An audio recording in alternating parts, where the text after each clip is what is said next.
નવરાત્રીના ઉપવાસ માટે માત્ર 10 મિનિટમાં બની જાય અને પહેલા નોરતે બનાવી અને રાખી દો ને તો છેક 9મા નોરતા સુધી સારી રહે. પછી ઉપવાસમાં ભૂખ લાગે ને ત્યારે ચા સાથે કે નાસ્તાની જેમ ગમે ત્યારે ખવાય તેવી ક્રિસ્પી અને ફરાળી એક વાનગી બનાવી.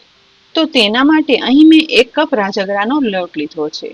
આ રાજગરાની લોટ સામે આટલા જ લોટ જેટલો જ બાફેલા બટેટા મેશ કરી અને લેવાના, એટલે કે જે 1 કપ લઈશું.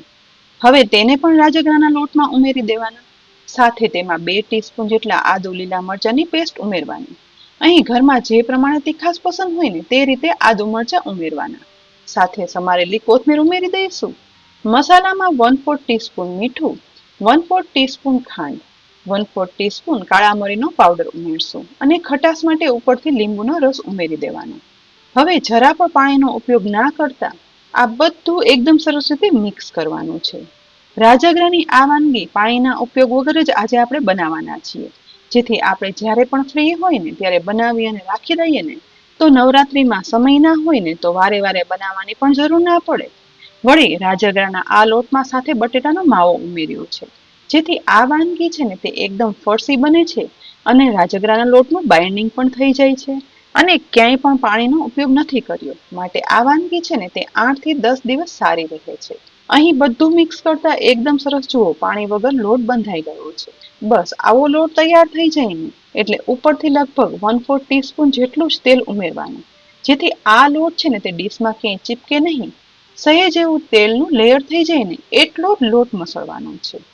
હવે આ લોટ મીડિયમ કઠણ જ છે તો હાથમાં સહેજ એવું તેલ લઈ અને બંને હાથમાં લગાવી લઈશું. એ પછી આમાંથી મીડિયમ પૂરીની સાઈઝનો બને ને એવડો લુઓ અલગ કરી વાળી લેવાનો છે.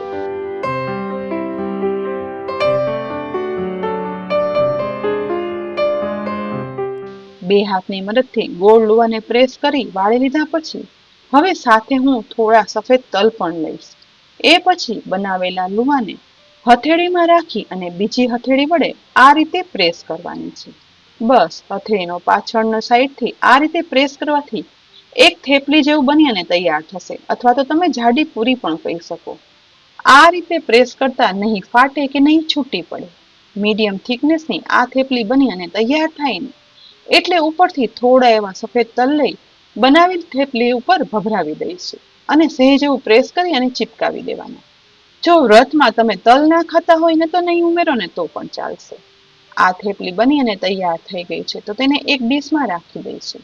આ જ રીતે આ લોટમાંથી નાના નાના લુવા લેતા જઈ ગોળ વાળતા જઈ અને હથેળીની મદદથી પ્રેસ કરી મીડિયમથી નાની સાઈઝની થેપલી બનાવી અને તૈયાર કરી લેવાની. અહીં આ રીતે થેપલી વાળવામાં તેલની જરૂર પડે ને તો હાથમાં લગાવતું જવાનું, જેથી રાજગરો હોવાથી આપણા હાથમાં આ થેપલી બનાવવા સમયે ચીપકે નહીં.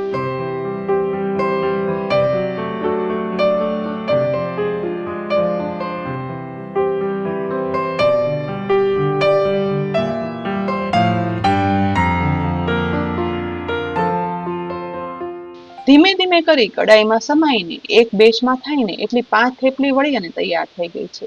પણ આટલા લોટમાંથી તો 10 થેપલી બની અને તૈયાર થશે. બીજી બાજુ ગેસની મીડિયમ ટુ લો ફ્લેમ પર તેલ પણ ગરમ થઈ ગયું છે. તો થેપલી તેલમાં ઉમેરવા સમયે ગેસની ફ્લેમ મીડિયમ રાખી અને તેલની અંદર આ થેપલી છે ને તે ધીમે ધીમે કરી અને છૂટી છૂટી તેલમાં ઉમેરવાની છે.